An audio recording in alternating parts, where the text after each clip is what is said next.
Welcome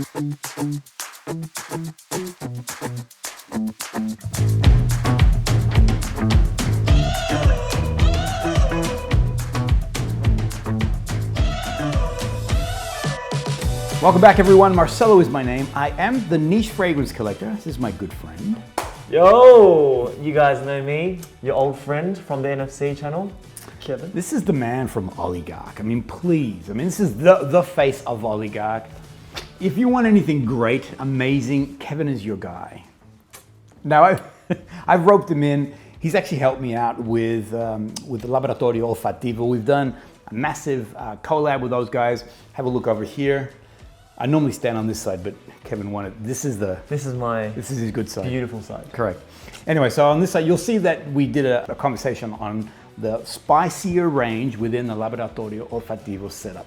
Now, out of that, we actually test drove all of these. They were kind enough to give us the bottles, and we've selected two. This is my one, this is Kevin's one, and I thought today would be great to talk a little bit deeper about the brand and the fragrance, and so here we are. Do you want to go me? I'm happy to go first.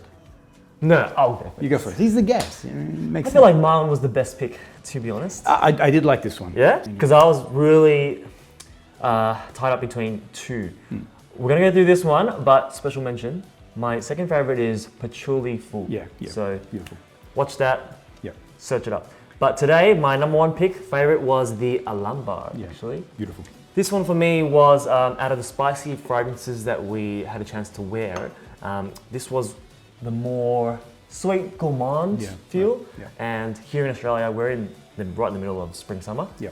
And this whole season, I'm only wearing sweet fruity or maybe sweeter gourmands.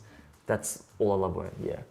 You like, so once you mentioned that sweeter fragrances work well on you. On my skin, I find, just as someone who sells fragrances, that Asians actually really enjoy either fruity or sweet or fresh fragrances.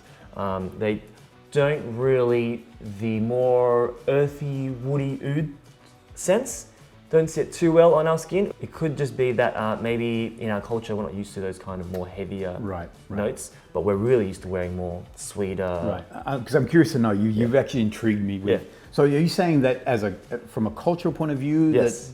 Okay, right. Yeah, as someone who sells fragrances, from a cultural point of view, all of my more smokier incense and myrrh fragrances, all of the oud heavy ones, all of the Arabic people come in and buy it. I think in their culture they use those smells a lot. Yeah, they do. Yeah. How you grow up is how you're used to certain smells around your and you're familiar with environment. That. Yeah, makes sense. Makes sense. This one, quite a nice vanilla, ambery. Correct. Yeah. I get a very beautiful vanilla out of this, and I also get that amber note that comes through. Yeah. There are some I feel like there's some chocolatey notes. I was going to say that. Yeah, I'm not sure if there's chocolate really in it explicitly, but I get this like a caramel feel to it, right? Correct. So in the top notes we have a bergamot with a cacao and amber. Then in the heart notes you've got that cinnamon, you've got that sweet vanilla, some more amber, and in the base, purely amber notes as well. There is cacao in the top note. Yes. But it's a very subtle, so it's not an overly chocolate. I think just a little.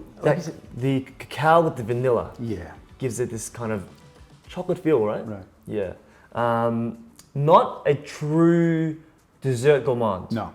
Not a sweet gourmand. I think amber and a little bit of amber and some more amber, So So it's a very warm. I feel like there actually should be a bit more spicy notes because I pick up spice too. Yeah. Which is funny. Yeah. Like a cardamom. Right. There's definitely some kind of spice in there. In my opinion, really complex, not linear at all. It is warm. It is great for a fall, autumn, winter kind of perfume. For me, I wear this spring, summer. Right. Because of the sweetness. Do you mind if I smell your skin? Hell yes, yeah. It smells so different on you, man. What do you think? A bit sweeter or a bit sweeter? Okay, yeah. Sweeter. I'm not getting. So on the card, I'm getting more spices coming through, but on your skin, it's a very warm, and it's more gourmandy on your skin. Okay, yeah. Funny, again, I was saying that this was winter and autumn sort of fragrance, where you're saying it's more summer. But then when you smell it on my own skin, you can tell it goes a bit sweeter. It does. So I think that's why I would rather wear it on a sunnier day. Right. Yeah. Right. And you like your gourmands more in summer. Yes. Whereas I'm the opposite. I like my gourmands in winter. Ah. I like the warmer fragrances in winter. So I chose Alchemy. I did like Alhambra. I actually think it's an awesome fragrance too. I've been wearing this one for a while. I'm going to put it on skin too. Let me see. Where's the spray? Opening notes are ylang ylang and amber. Mid notes, Arabian incense with Indonesian patchouli, myrrh, and atlas cedar. Then in the base, you're looking at a cashmere wood, vanilla, and sandalwood. I always like when I spray a fragrance, I try not to look at the notes first. I am curious. I always am, like after a while, I want to sort of unbox it. What am I smelling? Yeah, no, my brain can't stop thinking that. But I like spraying first and then seeing what does it do, what does it smell. Yeah. I was convinced there was a caramelized fig. Smell that. So on opening, for me, I'm getting like a caramelized fig. I'm a big fig fan. I like fig fragrances. And I have a collection of different fig fragrances, either very fresh and green, a lot more woody and earthy. And this one here, I'm like, oh my gosh, a gourmand fig. And I was getting super excited. I'm like, this is so cool. I've never had that before. Caramelized fig. There's no fig in and this is why I wanted to read you the notes first. Yeah. There's no fig in it. Then on the dry down, as it went deeper and as I wore it, it went to a very floral, it went to a very, almost a little bit on the powdery side. Yeah. And again, I'm thinking, that normally like an iris root gives that feel. Yeah. No iris root. Funny. I would say this, out of the collection of their spicy range, Right.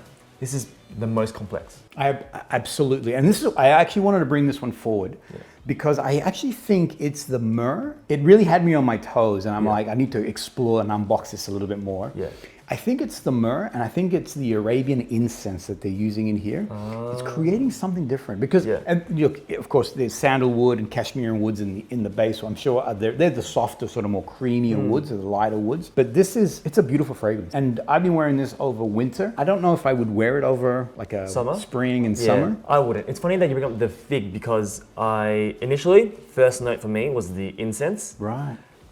But I couldn't quite put my finger on why does it smell a bit different to incense that I've smelt in other fragrances. Right. And then you brought up fig and then I kind of put one and one together.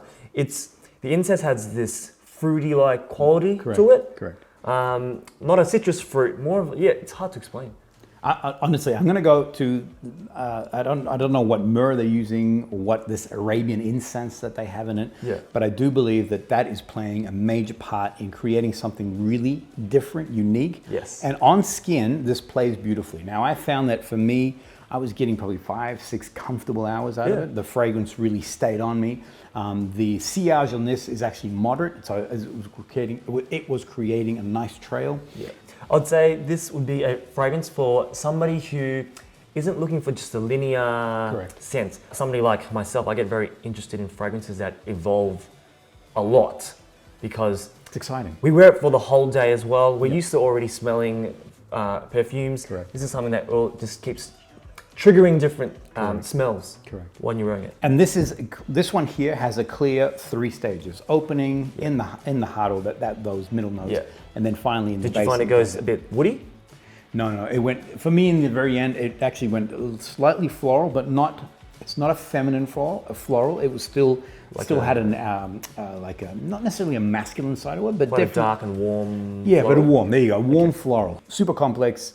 Nice, warm, winter-esque kind of fragrance, good longevity, and something different. It's really different too. This is always one that I recommend to perfume heads because I find people who collect perfumes, they don't want just a linear scent. No. They want something complex. And something different to add to their collection. Yes. They've already got, Oh, I've never smelled anything like this before. Right. Ever. Awesome. Yeah. Laboratorio Olfativo, massive library of fragrances. They're all about the art of perfumery. They're driven more by their personal taste and things that they want to share as opposed to what's trending right now. Lusso Collective are the official distributor for Laboratorio Olfativo here in Australia, and they're giving all my subscribers a chance to win this amazing gift set of 19 different fragrances. The beauty with this, you now have an opportunity to discover your own olfactory note. Where do you live in all these amazing fragrances? All you got to do is jump across to our Instagram page to have a look at that competition. These are 2 awesome fragrances from Laboratorio Olfativo. Thank you, mate. Thanks, brother.